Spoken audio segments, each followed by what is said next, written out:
we need to see that Romans chapter 8 is the focus of the entire Bible, telling us how we can experience the Divine Trinity in our Christian life by means of the law of the Spirit of life.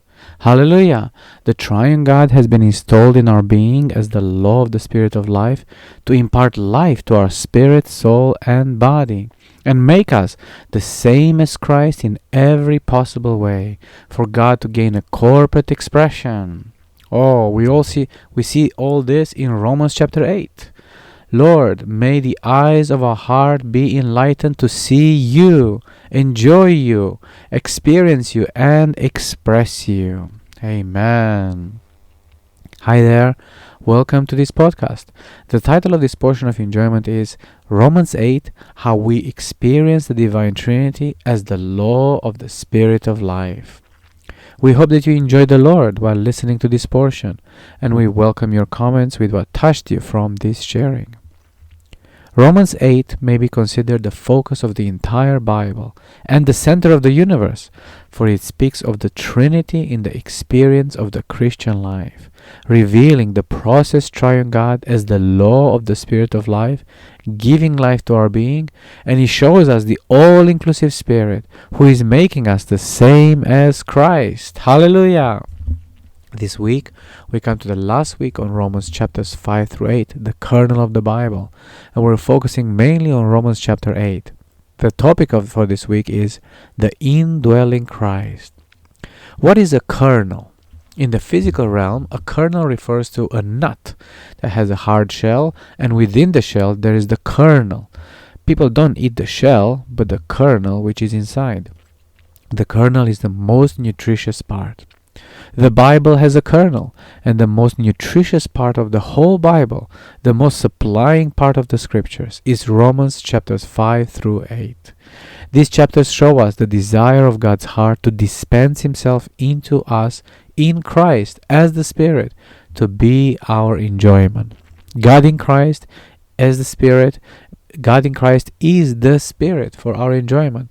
He is the very tree of life to be eaten, received, enjoyed, and digested by man. He wants to come into us as our life and our everything, and He wants us to live according to the principle of the tree of life. What is life? Life is not just a thing or a sensation, nor is life some kind of a blessing or outward happiness. Life is mysterious. Life is God Himself. God Himself as life. God wants us to receive Him as life. At the beginning of the Bible, we see that God, according to His eternal economy, has a good pleasure, a heart's desire, which is that He wants to work Himself in Christ into us, the human beings God created in His image and likeness. We may have heard many times in the church life, in the Lord's recovery, this matter, but we need to see this in a fresh way today. God's economy is that He would dispense Himself in Christ as the Spirit into us to be our life and our everything. God doesn't want to merely be the God of the heavens. He wants to come into man and work Himself into man.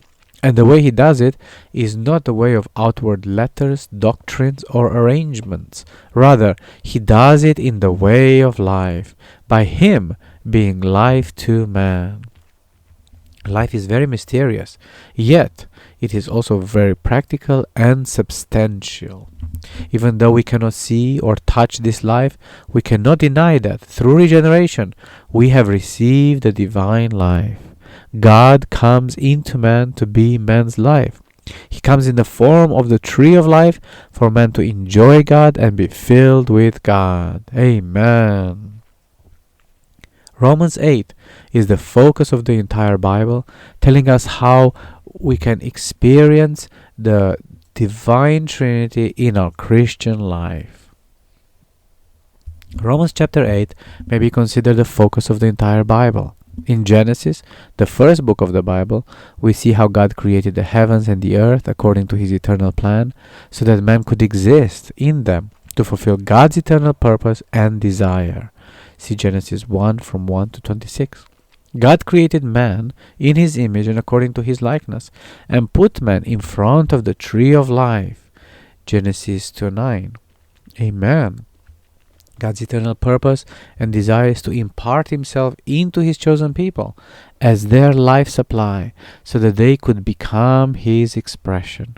The book of Revelation, the last book of the Bible, concludes the entire scriptures with this corporate expression of God, the New Jerusalem.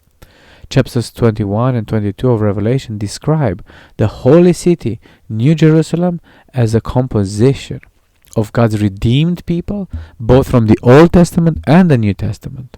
See Revelation 21, 12 and 14. The New Jerusalem is built with both God and man. Man is built into God, and God is built into man. The New Jerusalem fulfills God's eternal purpose, and this composition is built with the Triune God as the content and God's chosen people as the expression. Praise the Lord! Between Genesis and Revelation, we have the whole Bible, and in particular, we have Paul's epistles, which complete the divine revelation. The focus of all Paul's epistles is Romans 8. The focus is the point where all the light rays gather together in one point. Romans 8 is the focus of the entire Bible, and it is also the center of the universe. The vast, ever-expanding universe has a focus and a center, and that is Romans 8. We are in the center of the universe, and in the center of our being, we have the indwelling Christ as the law of the Spirit of life, even as the all-inclusive, life-giving Spirit dwelling in us. Romans 8 is not a doctrinal chapter, but an experiential chapter. This chapter speaks not about the doctrine of the Trinity, but about the Trinity in the experience of the Christian life. The entire Bible is constituted with the Triune God. The Divine Trinity is the basic structure of the Bible. From Genesis to Revelation, we can see the Triune God. Even in Genesis 1:1, the God who created the heavens and the earth is plural, the Triune God. However, many Christians consider the Triune God as a kind of doctrine, a kind of theology, so they organize these doctrines into a kind of study to debate about it. Throughout the 2,000 years of Christianity, many have debated about the Divine Trinity. However, the Bible, and in particular Romans 8, reveal to us that the Triune God as being experiential to us in our Christian life and experience. In Matthew 28:19, we are told that we need to be baptized into the name of the Father, the Son, and the Spirit, into the Triune God. In John chapters 14 through 16, we see the Divine Trinity being revealed in a thorough way.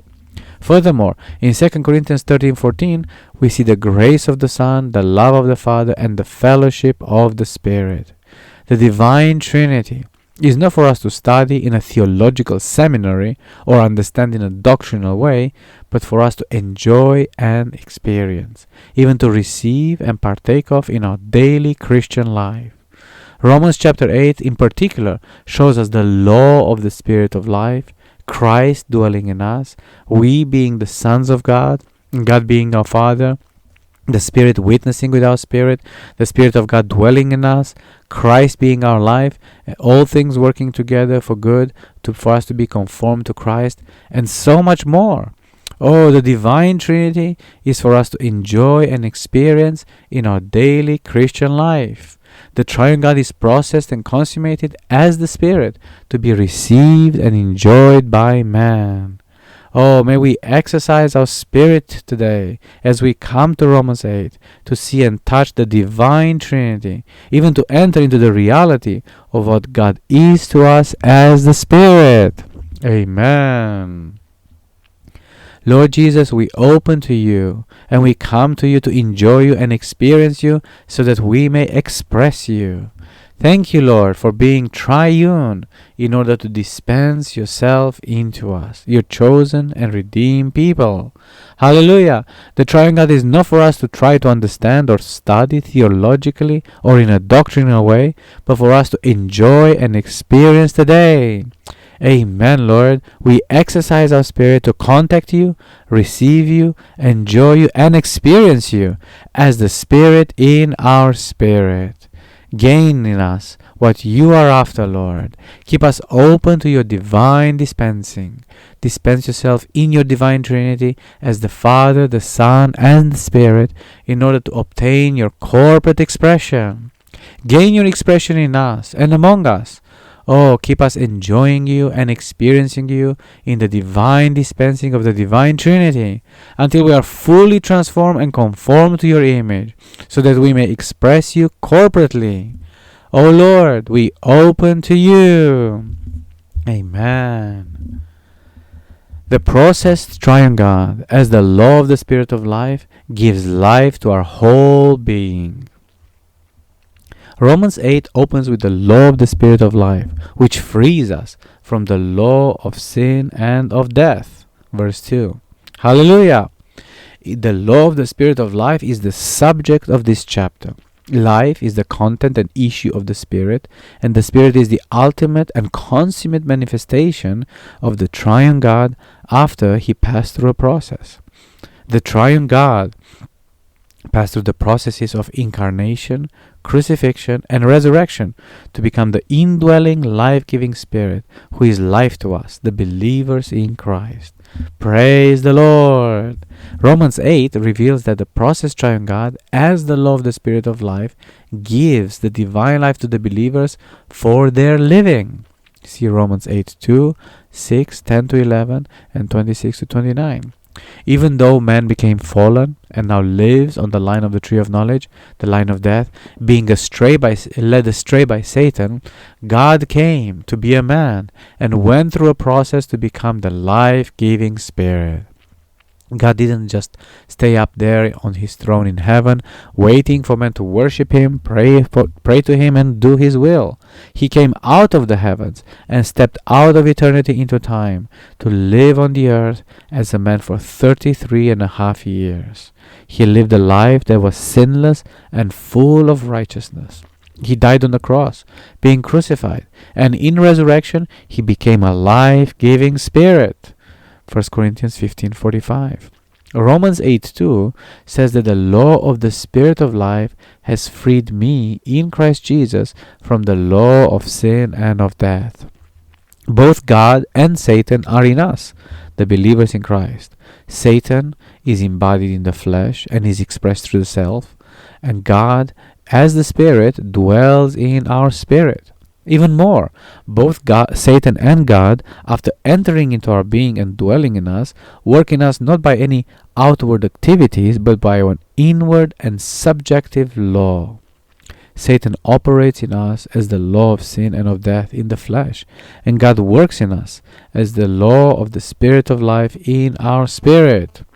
A law is an innate principle, something that works all the time, like the law of gravity. If you throw an apple up in the air, you don't have to pray and beg God to make this apple fall down to the ground. The law of gravity simply works and makes sure the apple falls. In the members of our fallen body, in our flesh, there is a law that operates, the law of sin and of death, by which Satan operates in us to impart death into us and keep us in death.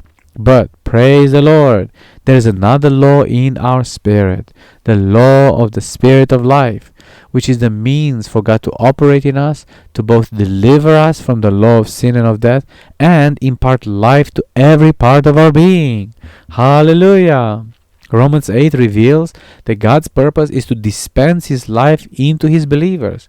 And he does this as the Spirit of life, becoming a law which operates in us in a spontaneous way to transmit and dispense the divine life into every part of our being. Oh, praise the Lord! This is for our daily Christian experience. We can daily turn to the Lord as we encounter all kinds of situations, matters, and things, so that we may enjoy him as the Spirit of life, even as the law of the Spirit of life operating in us, to free us from the law of sin and of death, and saturate us with God's life. Oh, the Divine Trinity operates in our being by the law of the Spirit of life in our daily living. Hallelujah! Romans 8 concerns the all-inclusive, life-giving Spirit as the ultimate consummation of the Triune God. This Spirit will make us exactly the same as Christ in life, nature, and expression. Romans 8 reveals that the spiritual life in a fourfold way: in the Spirit, in our soul, and in our body. First, the divine life is in the Spirit. See verse 2, the law of the Spirit of life. Then this life becomes life in our spirit through regeneration. See verse 10, where it says that our spirit is life. Then, as we set our mind on our spirit, this life saturates our mind and transforms our soul to become life in our soul. See verse 6. Eventually, this life will permeate even our mortal body to make it glorious, and it becomes the life in our body. Verse 11. Ultimately issuing in the transfiguration of our body, the redemption of our body. Oh, hallelujah! All this is revealed in Romans 8, which is the focus of the entire Bible. For it shows us how the Triune God is experiential to us for the fulfillment of God's eternal purpose. Our entire being becomes life. That is, we become the same as God in His life, nature, expression, and function, but not in the Godhead. Oh, may the eyes of our heart be enlightened for us to see this and enter into this reality day by day. Amen. Lord Jesus, thank you for going through the processes of incarnation, crucifixion, and resurrection to become the life-giving Spirit coming into our spirit as the law of the Spirit of life. Oh, hallelujah! The Triune God has been installed in our being as the law of the Spirit of life to free us from the law of sin and of death and to saturate us with God's life. Thank you, Lord, for coming into our spirit as life to make our spirit life because of righteousness. Oh, we set our mind on our spirit so that even our mind may become life. Amen, Lord. Spread from our spirit into our mind day by day. Saturate and transform our soul so that our soul may become life. Saturate even our mortal body and transfigure it by swallowing it up in your life. Hallelujah! The law of the Spirit of life imparts God's life into every part of our being to make us the same as Christ in every possible way, even to conform us to His glorious image. Amen, Lord. Keep us in this process today. Amen.